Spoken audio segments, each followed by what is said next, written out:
No, like you I didn't. do at every podcast. I make love to the microphone with my mouth.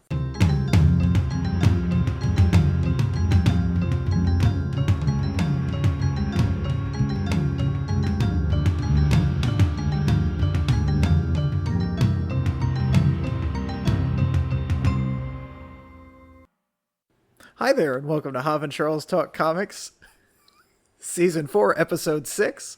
I am one of your hosts, Charles Herring, and I am here with my very, very, very good friend who's trying not to laugh, Javier Gonzalez. Hey, Charles. Hi, Jav. How are you?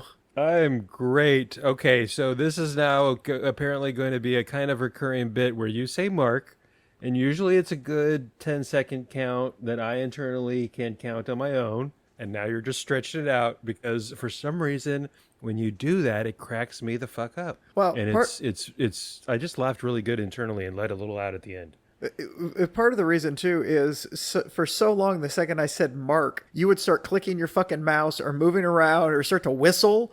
I mean... Or breathe heavy. Or breathe you into the microphone. You just do like a huge sigh or snort. Yeah, like, okay. I mean, it's just it was just like you do. We're trying to get ambient noise cut out. So now You mean Mark now? Do you mean Mark now? Okay. Yes. So I've just been having fun because I can see you trying not to do anything. So then I just give it another 5 or 6 seconds. I tried to emulate a deer caught in headlights. I just tried to not move and hardly breathe, actually. And then, of course, you stretch it out. And then just now, I was literally shaking, trying not to laugh. For some reason, that really cracked me up. Thank you. I needed that. You're welcome. So, hey, welcome everybody, like Charles said, to Season 4, Episode 6, where we're going to talk about, you guessed it, comic books. I suggested we should read a little comic book that some of you might have heard of called... Full title, according to the Hoopla, John Constantine, Hellblazer, Volume 1, Original Sins. And Charles suggested a little comic book that goes by the name of Batman, and it was the Volume 2 called Court of Owls. Yes. It wasn't Volume 1? No, it's Okay. Actually Volume 2. Okay. Really early on in Volume 2. Yours came out, because I did do a little bit of the Googleizing on this, in February of 2012. Mine came out in January of 88. That makes sense because they were talking about Margaret Thatcher in it. So as per our usual thing, we're going to talk about yours, which works really well because it's been a while since I've read it, so we should get it out of the way first. And by a while, I finished it 45 minutes ago.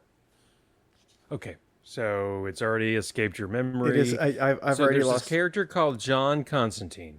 So and that's it. That's all I got out of it. I don't know. I really What do you think? Let me ask.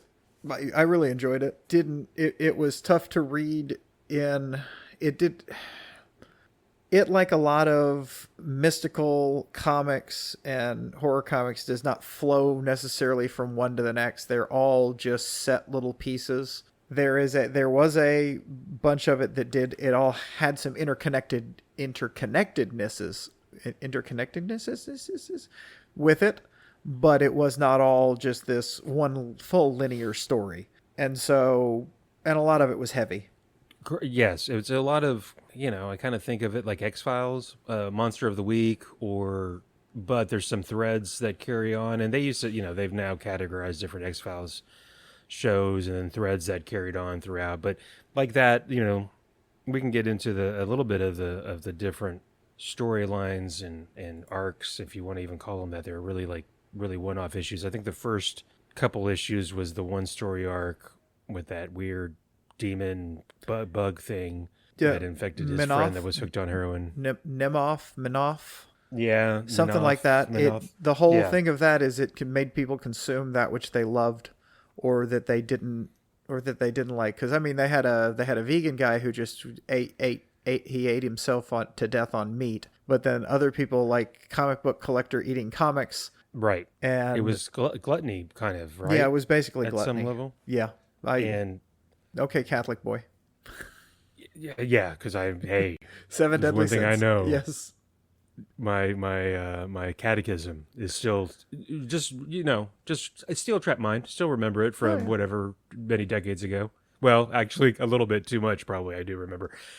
The couple overarching things from the start for me was that unfortunately a lot of the overarching themes in it were eerily timely when it comes to the Thatcher and conservatism and the haves wanting more and the have-nots, pick yourself up by the bootstraps. You're not getting any aid, albeit said in England, London, and then the evangelical thing going on where and the prophet evangelical thing where like his sister and her husband are in some kind of thing where it's a pyramid scheme, is what they kind of say. So it's a prophet thing, but it's for Jesus, so it's okay. Well, that whole, because that's what Jesus taught. I hesitate to say I liked that arc, that storyline, but it was a good storyline. It was a real creepy young girl gets kidnapped. Turns out not kidnapped. She gets coaxed to marry someone by 3 other brides that showed her their neck, and they called it their wedding ring, and it was the garrote mark around their neck from when they were strangled to death. And they said it only hurts for a minute, and basically they were being sacrificed to Satan and given to this guy as ghosts. And Constantine fortunately saves her, since it's his frickin' niece. I did like that part. It was his niece. He hears it on the radio when he's about to make it with Zed / Mary, and he's like, crap, I gotta go. It's my niece. Well, no, it wasn't even like that. He's like, do you have a car? Do you drive? And she's like, yeah. He's like, well, you have to take me here. Well, why? That was my niece. It's like, okay, you got to give it to her. She up and went, and then she was hiding from the God Squad, which we find out later. I liked that kind of part of the arc.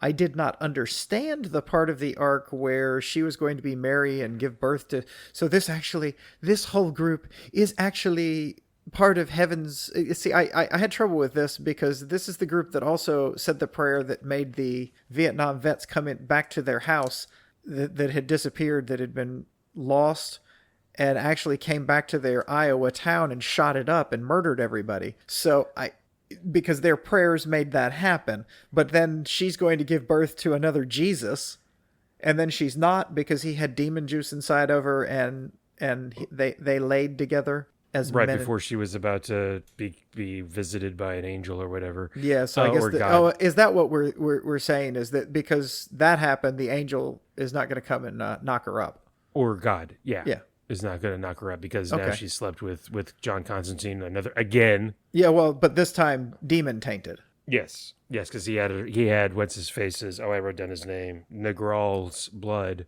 Yes, because he gave him a quick transfusion. Yes, in the hospital. Yeah, because he was broken. He broken legs and broken arms. Constantine, when he's talking to Negral about joining this whatever fight, Negral explains that there had been a balance, and the balance has been thrown off, and now they're about to try to bring back another Jesus type figure. And I think you're going to get into it. Everybody needs to remember this is comic books and don't get all roiled up by this. But I just like in movies and shows where not all the angels are good. Look at Supernatural. God sometimes is an asshole. There's a balance. There's yin and the yang, and maybe this Jesus squad. I wrote down their name somewhere. The Crusaders or the or Resurrection Crusade or something. Maybe their God isn't the God they think, or hey, you can't. Maybe it's not all gold paths and glory. There's going to be some broken stuff along the way. I don't know. I think there's some good. I thought I had read this before. I don't think I'd read this before. I think I'd read a different part of Hellblazer, and for some reason I thought it was the beginning. It was absolutely not this arc. I've read it before. Okay.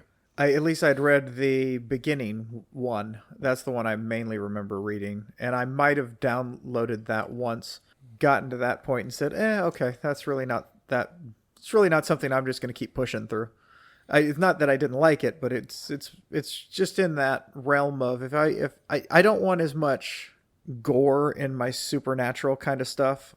Yeah, I get you. There were some parts that were pretty. It's just and not that it bothers me. It's just it's just not my thing, and I'm not a big horror book anyway.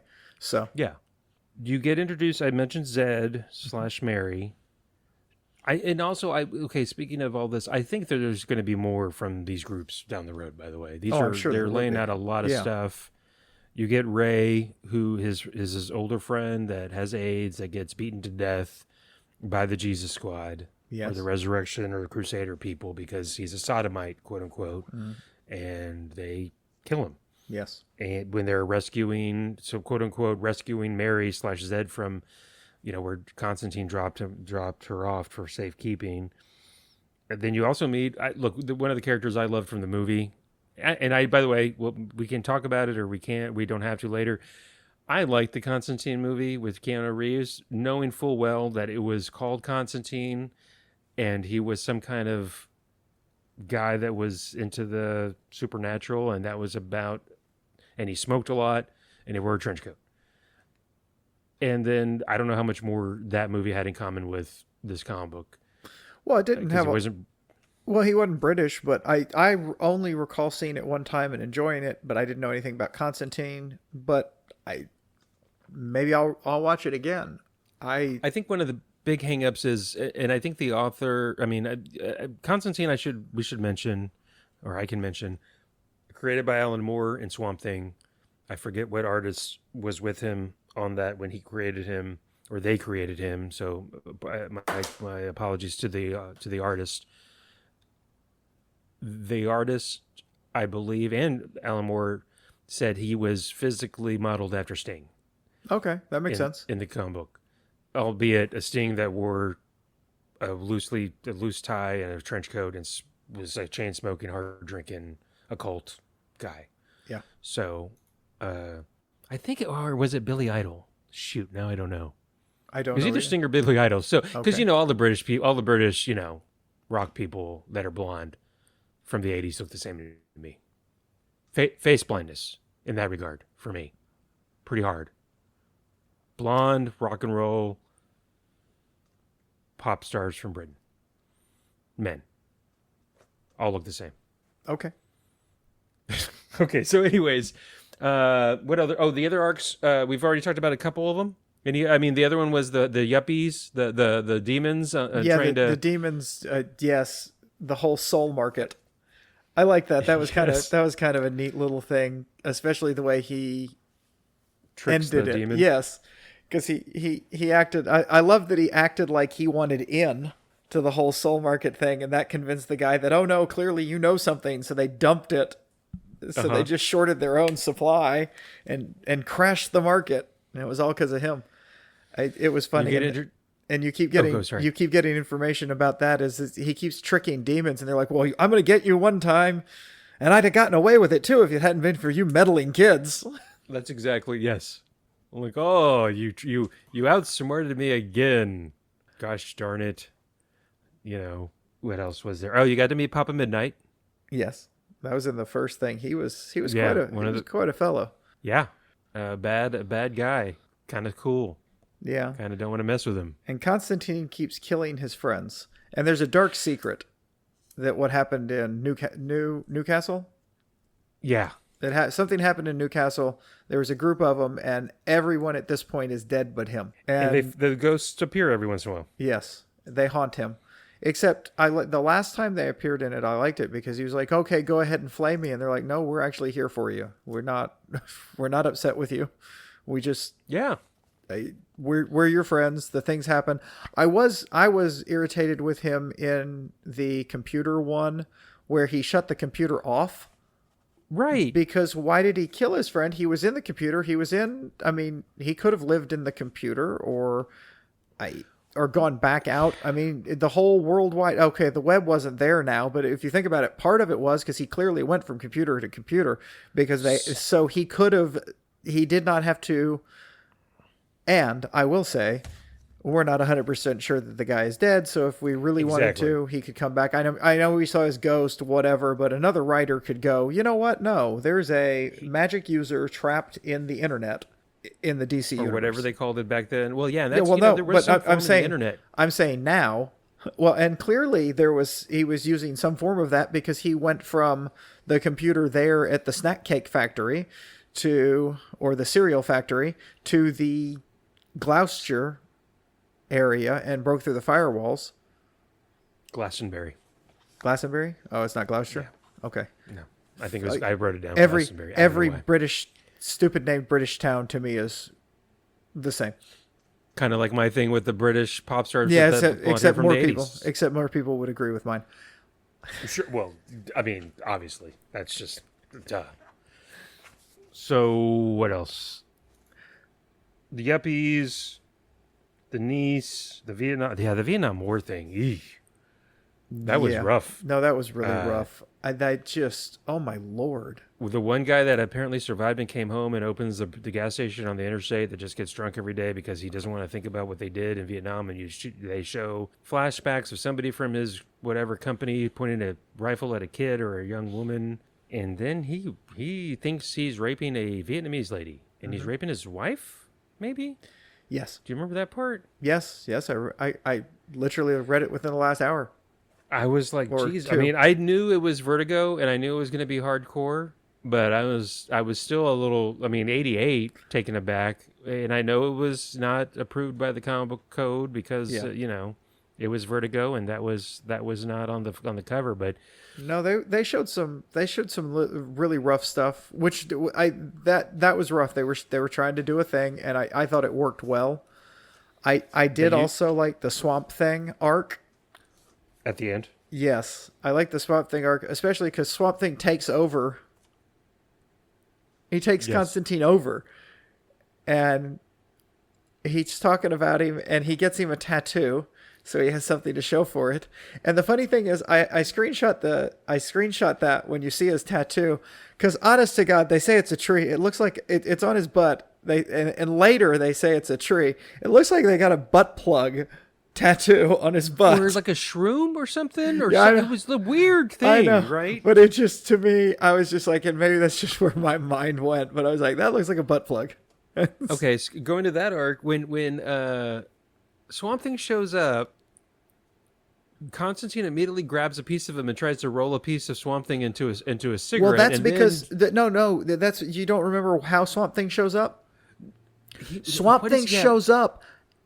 He manifests himself out of his Constantine's Tobacco? cigarettes. Yes, so that's why he grabs stuff to roll it, because he used his. He's like, those are my. Because he even said those are my only cigarettes.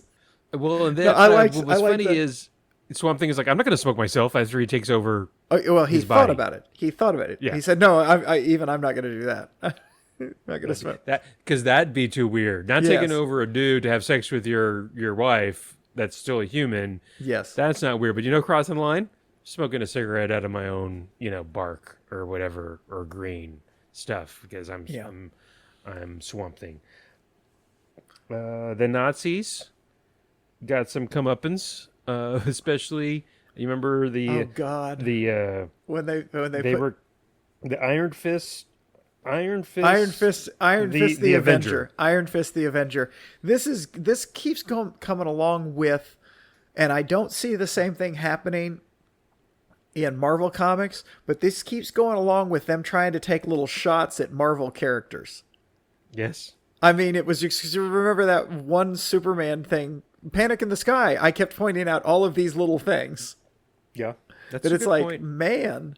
And then there's so these neo-Nazi, I don't know why they're Nazis, and they hate Well, they're homosexuals. skinheads. Those are skinheads. Yeah, they hate everybody, but Yes. especially homosexuals. And they're going to go in because they think they found somebody to beat up, but it turns out to be a demon. Yes. Who then converts them to the Damnation Army and makes them a four-headed monster. And they're going to try to take out Mary/Zed because you find out her dad's the leader of the cult. Yes. That wants to have her give birth to a new Jesus, baby Jesus. They turn him into a four-headed monster, and again, Constantine just being smarter than the average bear is like, hey, that's interesting. So one of you guys roots for Arsenal, and the other two of y'all root for Arsenal, two of y'all root for Chelsea. What do y'all do on Saturdays? Yeah. And so they literally rip. Sorry, I stole your thunder. They rip each other themselves, I guess, limb from limb. Yeah, they beat each other. They beat themselves to death. The funny thing, and he talks about tribalism, and that's even more important to them than whatever their neo-Nazism, skinheadedness, and being part of the Damnation Army. But the minute you saw him look at the Chelsea tattoo, you knew that was going to happen because he brought that up.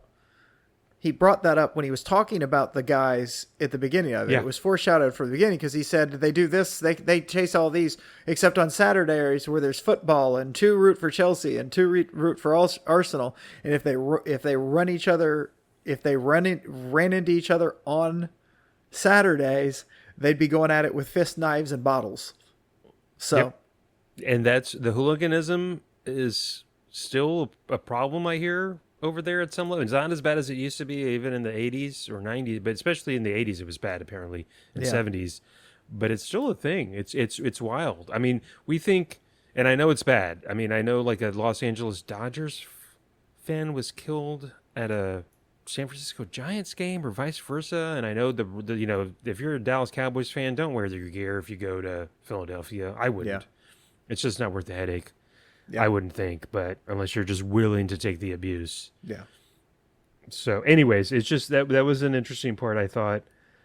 I don't know that I usually am into these things. It was almost too heavy for me because it was hitting too many notes that are, again, like I said at the top, for me too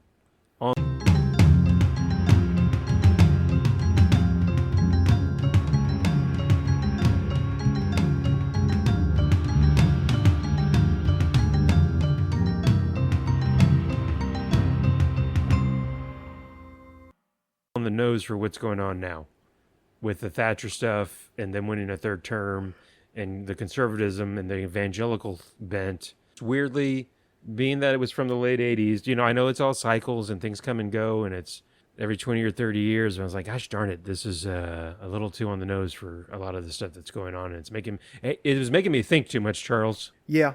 It's not good when Hov thinks, everybody. No. You can hear it sometimes. The gears get grinding. It's terrible. It's not good.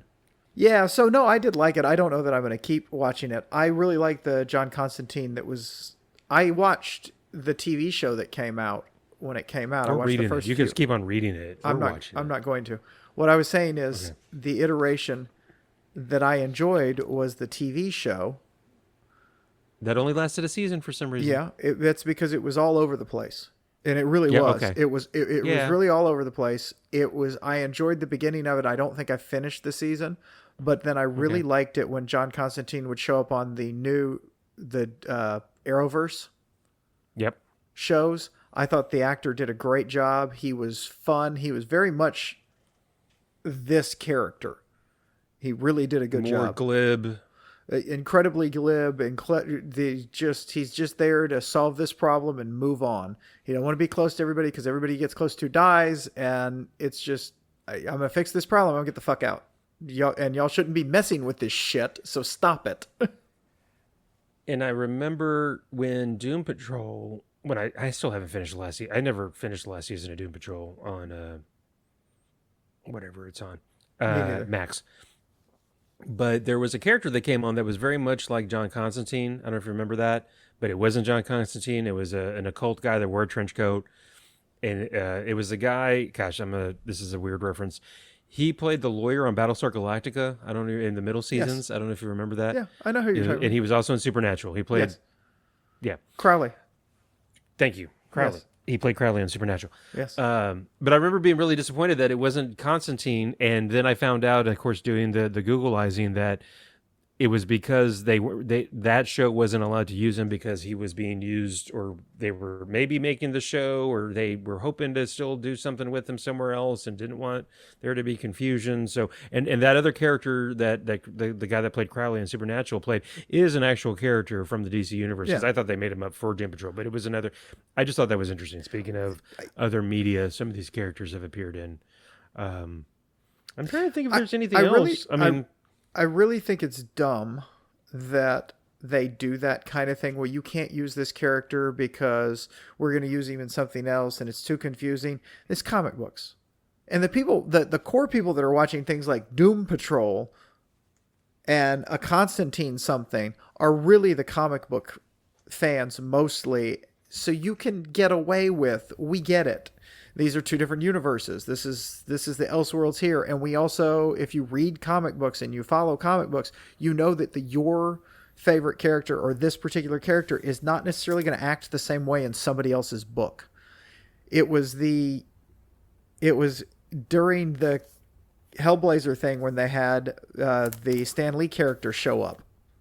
The Funky Flashman. The Funky Flashman. When he was there, he was talking about it, and he was like, and we're gonna, and we can have them fight with each other. And why would we do that? Well, it's because because he was talking about who would win between Batman and Superman, and what if you put this, and what if you did that, and they're going back and forth on this over and over and over again. And he was saying, and then we can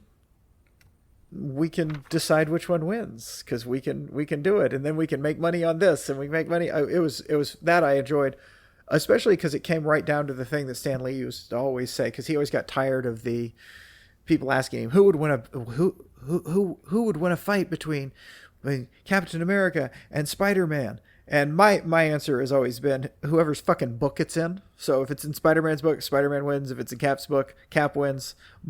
Which is that's the real truth. But his answer was whoever the writer wants to win. That's who wins every time. Yeah, exactly. And I liked, speaking of, so Funky Flashman shows up in that last arc where Swamp Thing takes over Constantine to try not to try. They make a baby? They make a baby. Yeah. They make a baby. They make a baby. And then, but I also I do like the supernatural stuff, especially the lighter supernatural stuff. This was pretty heavy. Yeah. I loved that Phantom Stranger and the Demon show up at the end and are just kind of watching everything and then kind of get crossways with each other at one point. Yeah. Like, wait a second, we can't let this happen. Wait, what? Huh? What? Yeah. I don't know. For some reason that I like that. So the end arc, they just kind of they end with. What was I'm trying to remember. What was the last? Was it just ending with the Swamp Thing? It was. Yeah. Very, Well, she got anthology. What do you go ahead? She got upset after they fucked and made the baby, and then she walked off and went away, and then she got in a car with somebody that wanted a threesome with the Swamp Thing's bitch, which was a weird. I mean, that just seemed kind of like you sometimes just overly sexual for no reason. Well, that's again. What I'm known for. But yes. Go ahead.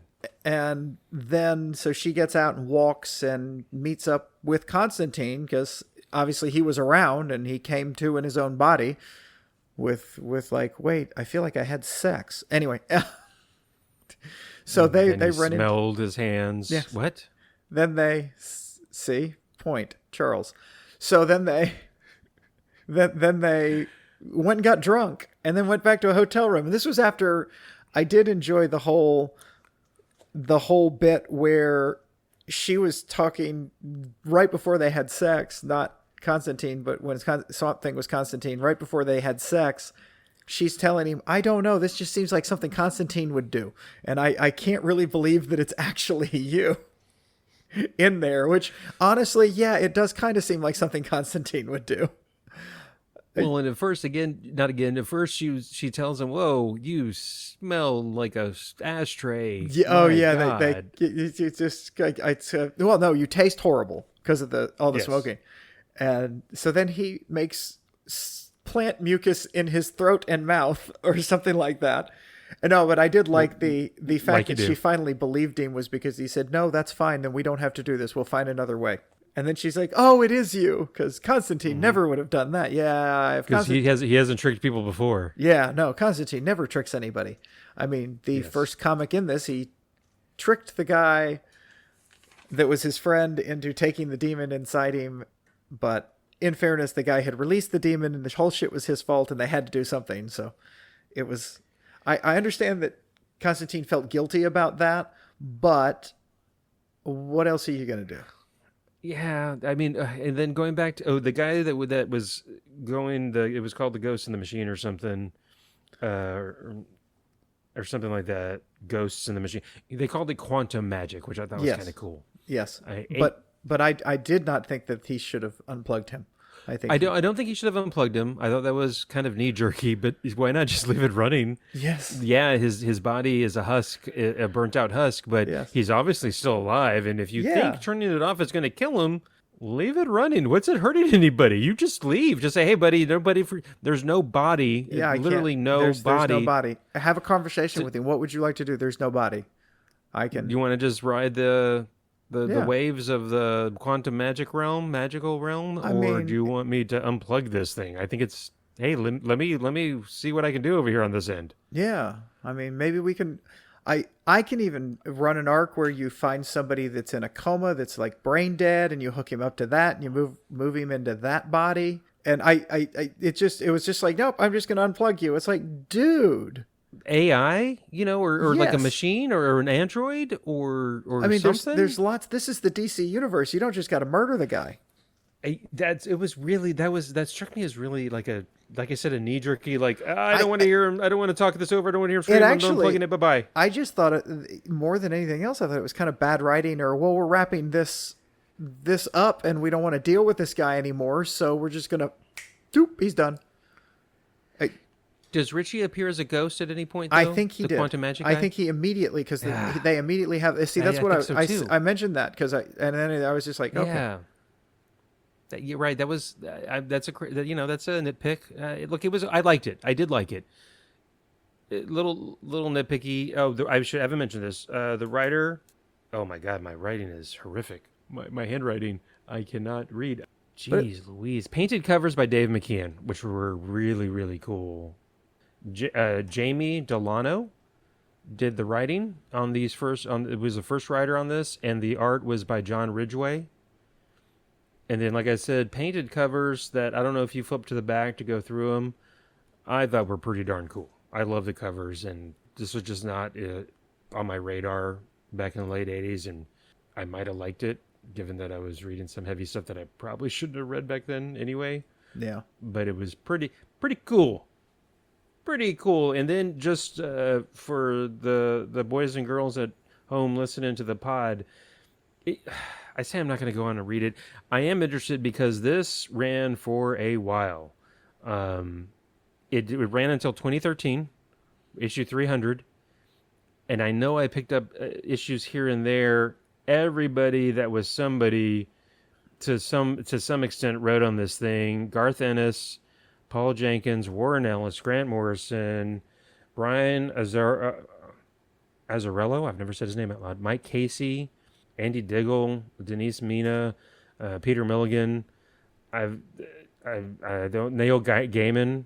The only one off this list I really don't know off the top of my head, although he's got a link on Wikipedia. Eddie Campbell, which he was the illustrator on From Hell with Alan Moore. Okay. So he's got a skin on the wall there. I'm just saying it's interesting because this was a property that attracted a lot of heavy hitters. Well, it's something you can play oddly in. Right. You can really do whatever you want in a lot of ways. It's not as constrained a title as some of the other ones are. So I can understand why the people you mentioned would be like, yeah, I'll take a little crack at this. I can have fun with this. And it was a Vertigo title, yeah, which means you weren't restrained by the comics code that they back then still adhered to. Mm-hmm. Interesting, a little other Googleizing I did. They wanted to call it at first Hellraiser, but it was revised because Clive Barker released a film of the same name close in time. Okay. So they called it Hellblazer instead of Hellraiser. Okay. So yeah, I kind of like that name a little better because he's blazing his path to hell. Say again. I kind of like that better because he is blazing his path to hell. Yes. Yes.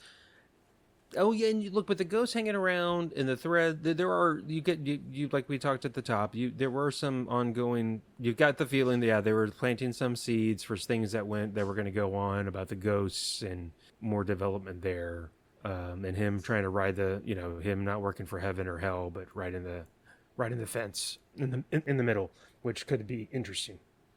So there's that. Okay. Any other thoughts on the? So thumbs up from you, I guess. Yeah, generally, generally thumbs up. I liked it. There's nothing. The only things I didn't like about it were just more about things that aren't my cup of tea when it comes to stuff. It's not there was nothing I would nitpick about it. It was incredibly well written. I really did like the artists and the way the artists rendered a lot of this, and I just enjoyed it. Okay. As much as I could for something it's out of my ballywick. Well, if and you I know know, what I mean. exactly. When I recommended it, I didn't know it was going to be it's graphic novel, as graphic as it was, or over the top. I knew it was Vertigo. Yeah. I've read Vertigo stuff that was not as this hard or rough. Although we did read We Three, which was that was Image, I guess. Yeah, but I actually that was different. I didn't think We Three was you seem to have a different thought about how bad We Three was than I do. It was just so rough. I love animals so much, well, that was bad, and they got their revenge. But why they had to fucking kill the bunny, I don't know. Fucking bunny didn't get to live, but by God, I know. dog and cat did. Speaking of that, have you watched Guardians of the Galaxy 3? Yes. Of course. Yes. Yeah. Yes, I have. Julie, midway through that, looked at me and said, "What did you do to me?" Yeah. Oh my God, that was an amazing movie. It was a great movie, but she was like, "What the fuck?" I mean, I was like, I'm sorry. Yeah, I know. It got me. It got me. I've watched it. I watched it once, and then I watched it. Cindy and I watched all three of them because she hadn't seen the third one yet. So we started it and we just watched all three of them over the course of a week or so. So she got to, because it was fun to do it that way. Because I think I watched the two before I went to see the third one the first time, because I love those movies. But believe it or not, I think it's the best of the three, and I loved the fact, not to just go down the rabbit hole, of this unintentional. Okay, sure. But I do think my favorite part of this, and it was kind of teased in the first one, was this is not Star-Lord's story, this is Rocket's story. Rocket is the story of these three fucking movies. It's Rocket's arc. We think it's Star-Lord's arc, but it's Rocket's arc. And it can be two people, but I mean, it is just, I loved it when I looked at it like that. It was, yeah. And I enjoyed it.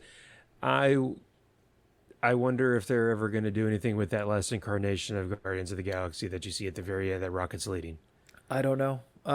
I would love to see that. When James Gunn flames out at DC. Ouch! I'm just Shots kidding. Fired. No, I don't. I'm so. You know what? I'm texting Jimmy right now and telling me what you said. So fucking hopeful about what James Gunn doing this. I just it's DC, so I can't be that hopeful. You know what I mean? I can't. And everybody excuse us, but we are going to go down our little bunny trails, rabbit holes. If they give him carte blanche, like everybody says they have, like they did with Kevin Feige at Marvel, like they have with Filoni, with Star Wars. Have you been watching Acolyte? Sorry. I'm behind. I've watched a few episodes. I like it. I like it a lot. God, I'm in love with that show. I see. Right now, I'm still. We can talk about that later. Okay, that's fine. But okay. I think I've told you, and I am speaking of not being like, I can't believe you haven't seen it. I know horror is not your thing. Yes. I really want you to watch Slither. Okay. With James Gunn and Nathan Fillion and Elizabeth Banks and will be Michael Rooker. I don't really like Nathan Fillion. Okay. That was a joke. I really like it. Oh, okay. Oh, sorry. I was like, okay, well, shit. Well, still, I mean, he's good in it. I'm just trying to compare it. I don't know. I think I've told you numerous times after seeing Slither and seeing what James Gunn did with that. And then hearing I think that was the only thing I'd seen that he'd done. I know he had written something I really liked, a couple things, and I'm blanking on those. But when I heard then that he got Guardians of the Galaxy, I was like, ooh, please, please, please let this work out. If he does half as good on Guardians as he did on Slither. Yeah. Anyway, so I'm very hopeful and optimistic about Superman and that it's going to be the right mix of fun, funny, serious, but not dark and gritty. Not Superman. I see. That's the one thing I know is not going to happen. He's not going to do a dark and gritty Superman. I don't know how to bring this up without mentioning this. I did go to Eddie's memorial this past weekend. Saw a lot of high school friends. It was very nice. It was a very good memorial. Again, I'm still dealing with the fact that I'm not going to ever see or talk to him again. It was again, like I say, great to see a lot of old high school friends. One of my high school friends that I saw, her name's Ann Richmond, now Ann Wakefield. Her brother-in-law wrote this comic book called The Ice Cream Man. That was a horror comic that came out with Image that was very well received a few years back, I think right pre-COVID. An anthology horror comic with the Ice Cream Man was like the common, almost like the Crypt Keeper, but a little more involved, I think. I never read it. I just remember hearing about it. When she told me, I was like, I know exactly what you're talking about. That's your brother-in-law. That's pretty freaking cool.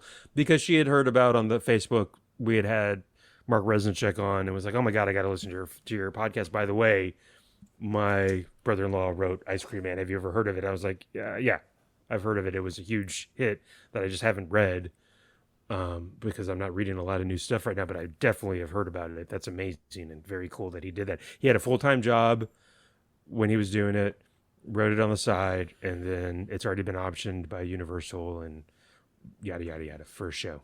Very cool. So I thought that was something worth mentioning. Yeah, that's awesome. And Ann, if you're listening, hi. Yeah, and you can write us an email if you would like. You can find a way to send us an email at havandcharles.com. havandcharles.com. It has a website up at the top. It'll say, send Hav an email. Which is kind of funny because Hav doesn't get those emails. I get those emails. But fuck it. Send Hav an email. Hav only hears the emails when I read him the fucking emails. Unless you mention... When he decides to share them with me. Well, in fairness, I started the first time we got emails, I forwarded them to you. You never read them, you never acknowledged them, and then you were surprised when I read it on the air. So I'm pretty sure you teach people how to treat you.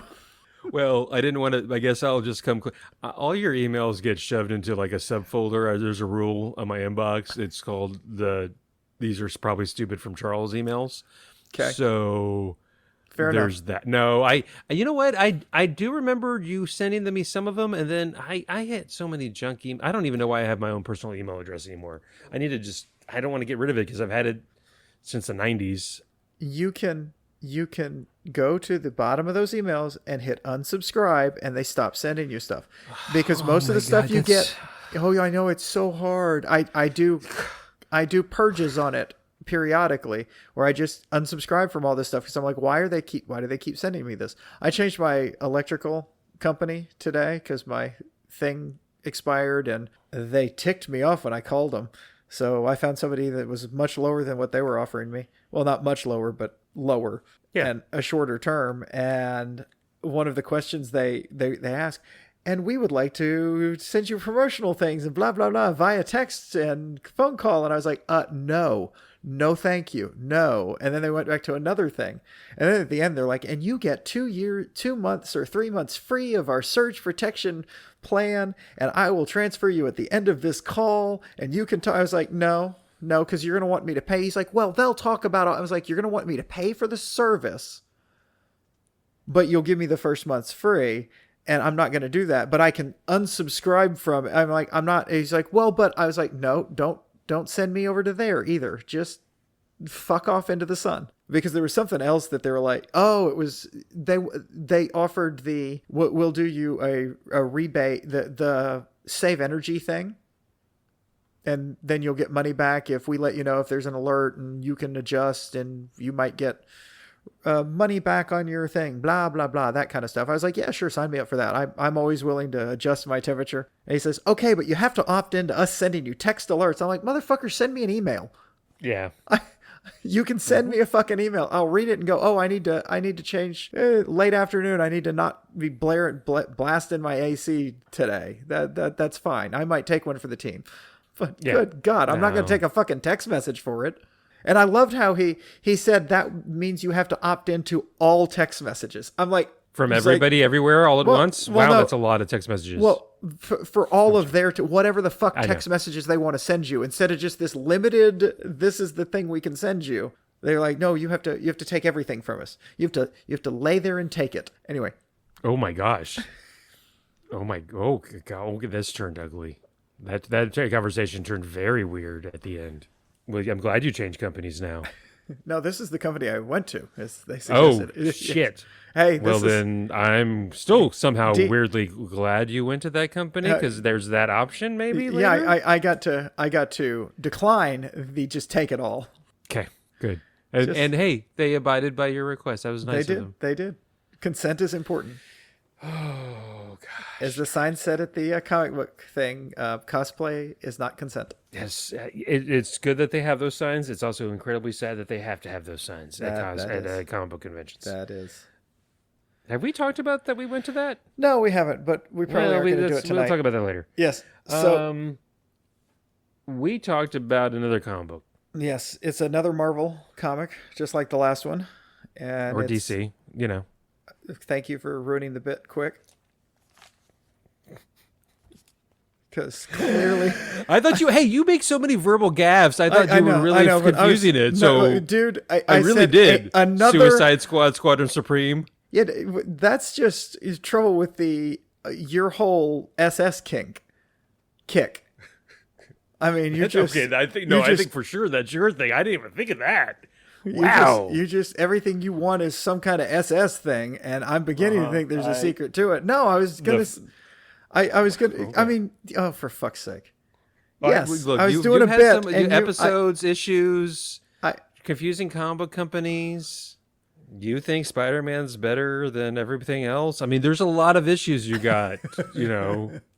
So I just wanted to make sure. I really wasn't trying to step on your bit. I'm about to have an episode. I'm sorry. So go ahead. Oh, let's pretend like. Hey, let's rewind a couple seconds. Let's pretend like I didn't step on your bit. Nope. It was. I was gonna just throw out there, and so this is another Marvel comic, Batman Court of Owls. So. I didn't say it was a good bit, but I was... Oh, yeah. No, that was good. No, that was really next level. Oh, my God. So, guys, I'm glad you're listening to the final episode of Hav and Charles Talk Comics. Batman Court of Owls, Batman Volume 2, after... This is like New 52 time period. February of 2012 is when this arc starts with issue number 6, was when the 7 issues. When we pick up... I'll do this at the top... Writer, I will say the great Scott Snyder is the writer. He has gone on to write numerous other Batman very good writer. stuff. I saw one comment on something in this collection from some magazine. I think like our comic book website, maybe the greatest Batman writer of this generation. I don't know how we do generations, but yeah, maybe in the last 20 years, he's pretty up there. Yeah, he's one of the best in the last 20 years. Without a doubt. Artist Greg, I'm going to say Capullo, Capullo, a good to very good comic book artist. Again, very well regarded and has gone on to do a lot of other stuff. I borderline great, I'd say. I know that's my go-to. You really don't like him, huh? I think he's good. He borderline reminds great. me. He's just not. Hav hates him, is what he's trying to say. This is Hav saying, "I hate this. I hate the art in this." This is me passive aggressively, I don't like to be mean. This is garbage art in Hav's mind, which is weird because I liked the art in this. I liked the art deco. I'll text Greg myself when I'll text him afterward. Look, hey Greg, I shit on your work. I think you're a piece of shit artist, and why don't you just draw more stick figures like you keep on doing? No, it's very good. It's just for some reason it reminds me of somebody else. It reminds me of a more comic booky version of the artist from Batman Year One. And I can't think of the name of the artist from that, and it's driving me crazy right now. I was just trying to place it because for some reason his art is it reminds me of somebody else's art, and that's why I'm not putting him as great. It's very good, and for some reason I think of somebody else when I see his art. So okay, there's that. Okay. So yeah, I liked it because I'd read it before, but did you like it? Yes, I'd read it before as well. Okay. I've read. Well, hey, that was a fun podcast. Pretty much everything I suggest, I've read before. It's very rare that I haven't read it when I suggest it. So, no, I really like this. One of the things I liked about the art is all the different buildings they did from different eras with the different hiding places. Shoot. And I liked the Gothic stuff and the when he would do the past because they went back in the past where they were hounding Bruce Wayne.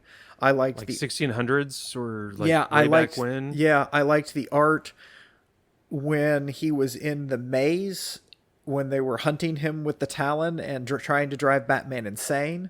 I thought The labyrinth. yeah, even. I really it just kind of amazed me when you were doing your passive aggressive shtick on the art. That was just it's interesting. I'm gonna have to go back. I read this one right away.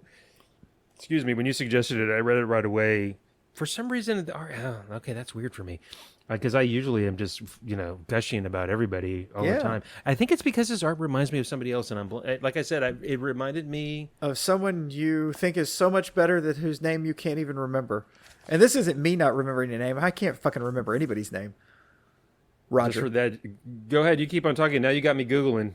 Oh, for fuck's sake. So this is on you. So really did.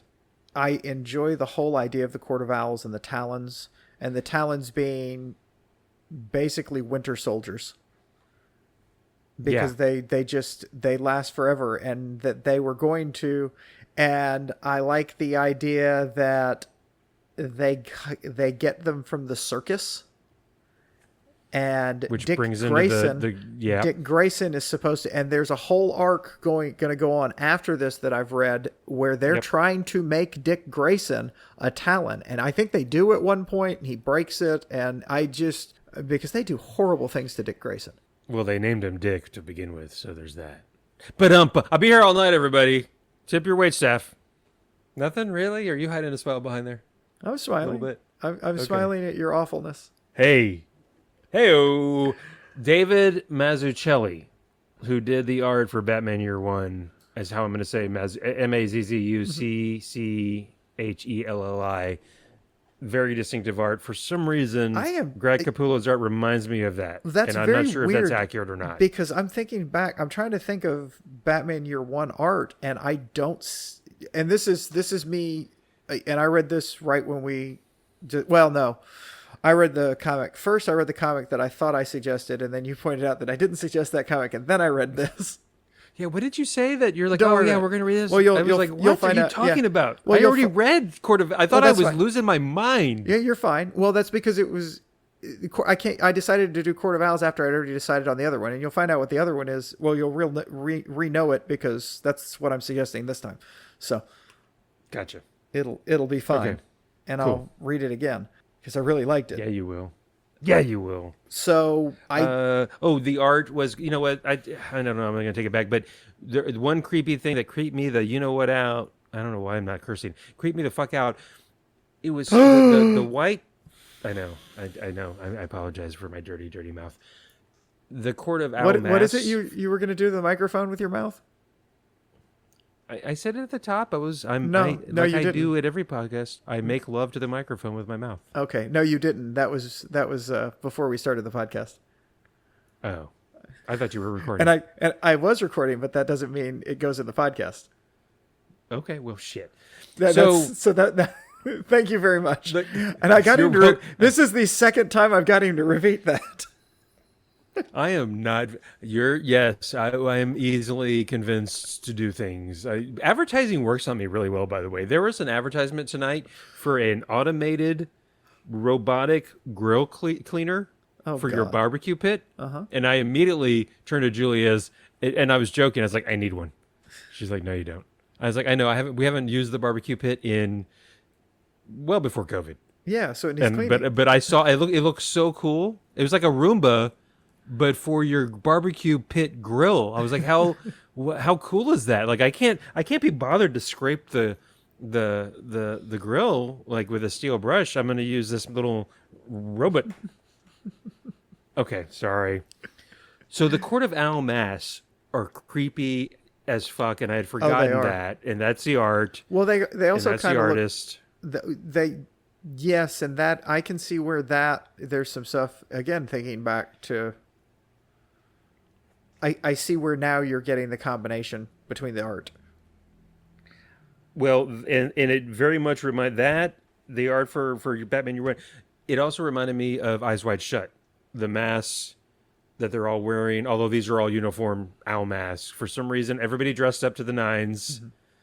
but with wearing the owl masks and all sitting kind of in judgment. So you got so turned on that you didn't enjoy it as much. I don't. You always with the sex with you. Well, always you're the one go talking. to the sex. You go to Eyes Wide Shut. Eyes Wide Shut is not all. Well, yeah, it is all about the sex. Anyway, it just reminded me the mask. This was not sexual.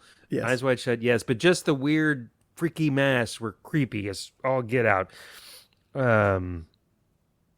You also the overlap too between this and there was a Talon that was in the Elongated Man Secret Six. Remember? Yes, I do. So there is a little bit of overlap there. Yes. You get the head of the Talon. There is only one Talon in this arc, and he gets defeated by Batman, and that pisses off the Court of Owls. This, all the rich families. So blah, they blah, make blah. more Talons. They had them in waiting. Yeah, they had them in waiting, and yeah, at the very end, I thought we were reading the whole that would have been 12 issues or 24. I don't know how many issues this was. 7. Yeah. This probably would have been 12 issues at least, because this ends with them releasing all the Talons because they're gonna be take back Gotham from the Batman. Yes. Yeah. I've always liked this arc. I always like it's hard to take a character like Batman with the long history and give a new group like this. It was really well done because you add this new thing that, and by the way, they were able to do it in a way that they've always been there. I love it when you can slide something into a legacy type character like this and say, okay, but this has always been there. It's always been, the Court of Owls has always been in Gotham. So now you can go back when you do older stories, like they'll do sometimes, and you can put some things and make him not realize it. Actually he was fighting the Court of Owls then when this happened, and they just didn't know it. It's a retcon, kind of, but not really, because it's not changing anything that's happened in the past. It's just putting something into the mythos that I guess it's technically. I don't know if there was anybody that would have. I don't know of anybody that criticized it or didn't like it. It doesn't seem forced. Like there are retcons where you're like, ugh. I know they got to reboot stuff, but this was not that. This was just a new. Yeah, I don't even think of it as a retcon. No, it's not. Because that's not right. It's not just because it's not changing anything about anything. It's just it did change one thing. What's that? Because Bruce had always suspected that there was something behind his parents' death that was more than just a random mugging. Yes. And you get there's some. I don't know if they even. I can't remember now. If the Court of Owls were behind it because Thomas Wayne was going to try to shake things up, and the court didn't like that. I thought, and they find out maybe the Talon that was that was their Winter Soldier killed the Waynes. I want to say, or that's the retcon. No, Joe Chill killed. I don't know. I want to say. I thought they were dropping hints, or just came right out and said. Well, they could have made Joe Chill do it, but Joe Chill killed Batman's parents. I want to say they insinuated it, or William Cobb is the Talon, the one Talon in this arc that gets defeated by Batman, that gets the Court of Owls all in a huff, and that's why they release all the other ones. I thought there was something, or at least that Bruce suspect. I don't know. I just remember taking something. I made a note of that. And I said 1600s. I don't know if 1600s is right. It might be 1700s because could be. I don't know. Yeah, it might be. I mean, it could be. They're supposed to be up in the Northeast and yada yada. It's New York. New York-y, kind of, but I think New York exists in the DC universe. It didn't when Gotham was there and Metropolis was there. That they were New York. Gotham and Metropolis are both New York.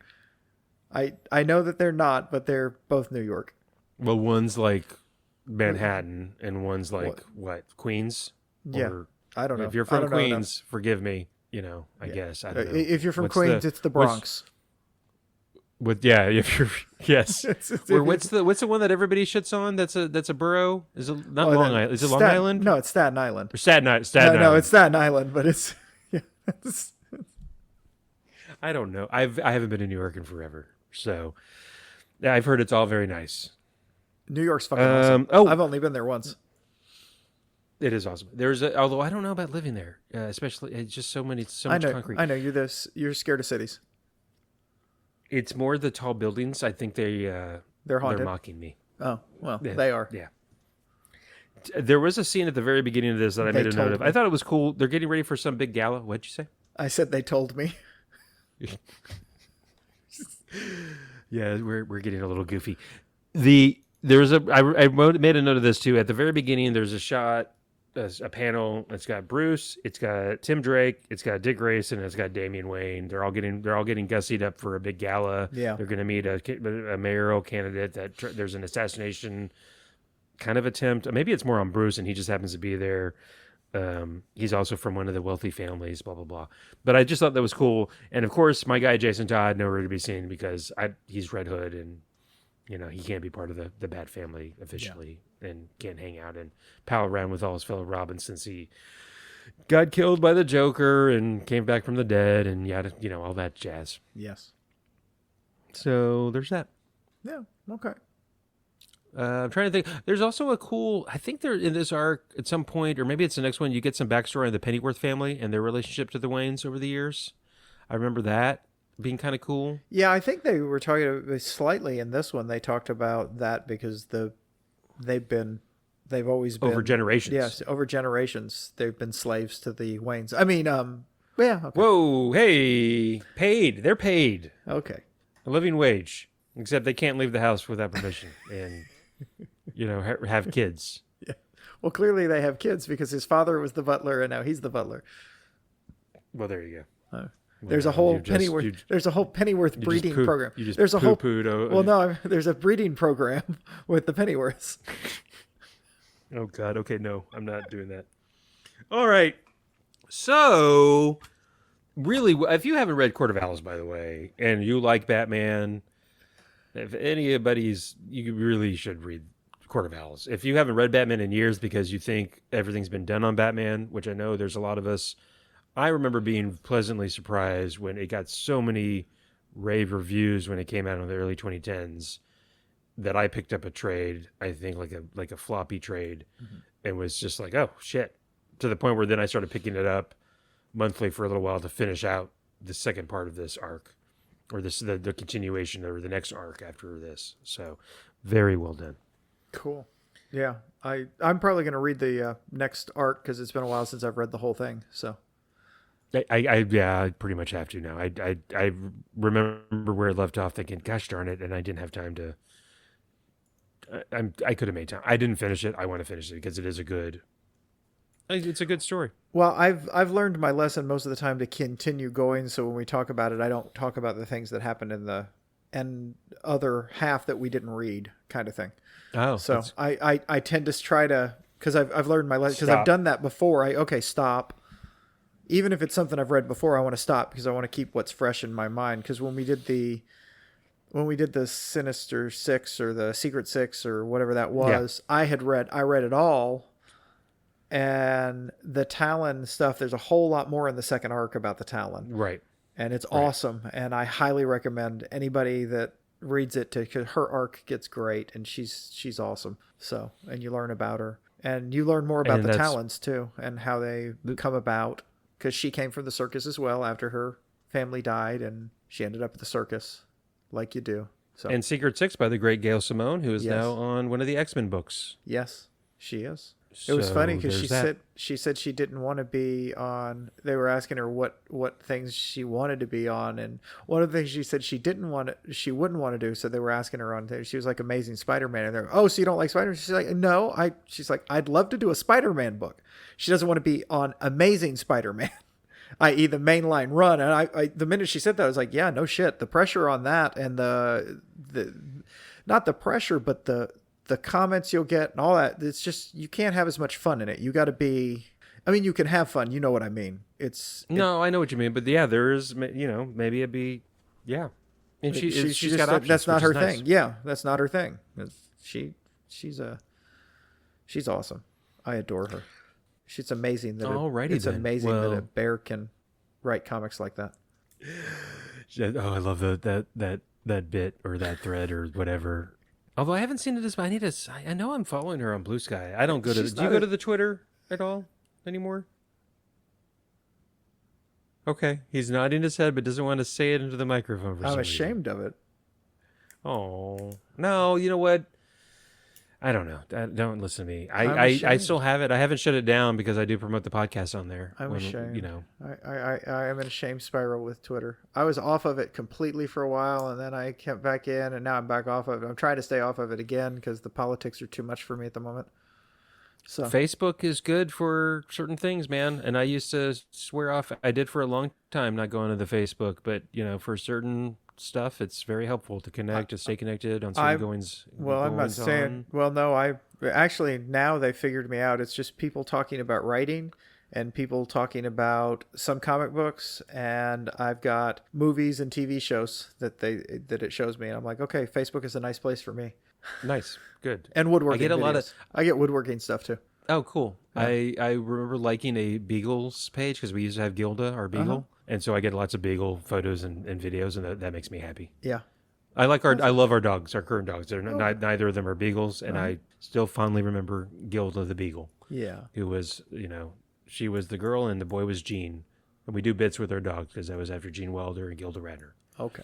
So, anyways, hey, this has been a podcast, and I think now maybe it's the time for us to suggest what we're going to read for the next time. Okay. I'll go first if you want me to. Okay. And this is all making if I can get we'll figure it out because it's available on Comixology, which is free with Amazon Prime. We'll figure it out. Just what is it? Yeah. Elephant Men, sorry. Okay. Elephant Men. Okay. Image Comics are mid 2000s. Okay. Elephant Men. I'll send you a screenshot. Okay. First volume. 470 pages. Only 397 pages. No, it's. I want to say I looked at it. I don't think it's over. I think it's, especially Image back then, I think it's like 4 to 6 issues. Oh, okay. Sorry, that just sometimes you suggest something and it's just like I open it up and I'm like, the fuck. I'm hoping. You know what? Now that you say that, I meant to check. I'm really pretty sure it's not something crazy. It's going to be 700 pages. It's going to be like whatever the longest thing was times 3. Like it's going to be Panic in the Sky, just twice as long. Lord. And I'm not going to tell you anything about it. Okay. I'm interested to see what you think about it because I haven't read it since back then, so I'm kind of curious to see what I think about it. Okay. From back when did it come out? 2006. Oh, okay. Okay, so it's modern. Mine is not. Oh, hey. Yeah. I'm dipping back into when I was a kid. I am going to suggest that we read Spider-Man Kraven's Last Hunt. Awesome. It is. And I'm thinking back, and I have not dug up through my crate. Pretty sure I read it at the time because I checked the dates and I'm like, yeah, I think I was still reading comics right then, and I'm pretty sure I was reading comics. Is that the one that has a cover of him getting out of the grave? That's exactly that one. Yes. So I remember seeing that on one of the comic book racks or at a comic book store. Probably a comic book rack, and seeing it, thinking, I got to get this. Picking it up because that wasn't the first issue. Yeah. And then a year or two later at a comic book shop picking up the back issues because I was like, I gotta start this from the beginning. I read it back then. Yeah. And but I don't think I've read it since back then. So I'm very curious. Yeah. And I bet you it holds up. But we'll talk about that later. Yeah, we'll definitely talk about it. And I reread it thinking I had suggested it because I found it and I was like, fuck it. I think I'm going to do that because I know I've read it, and so now we'll do it this time. So cool. Yeah. Cool beans, man. Excellent. Awesome.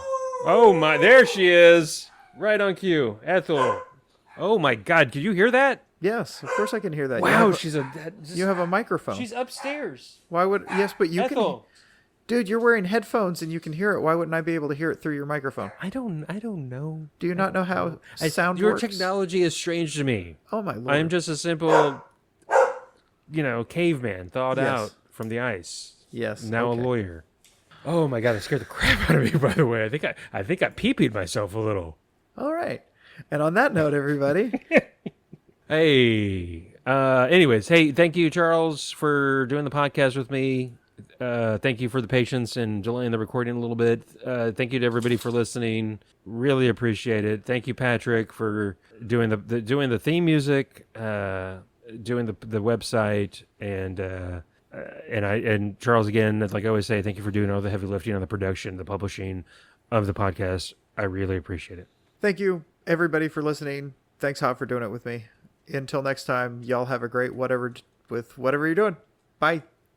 Bye.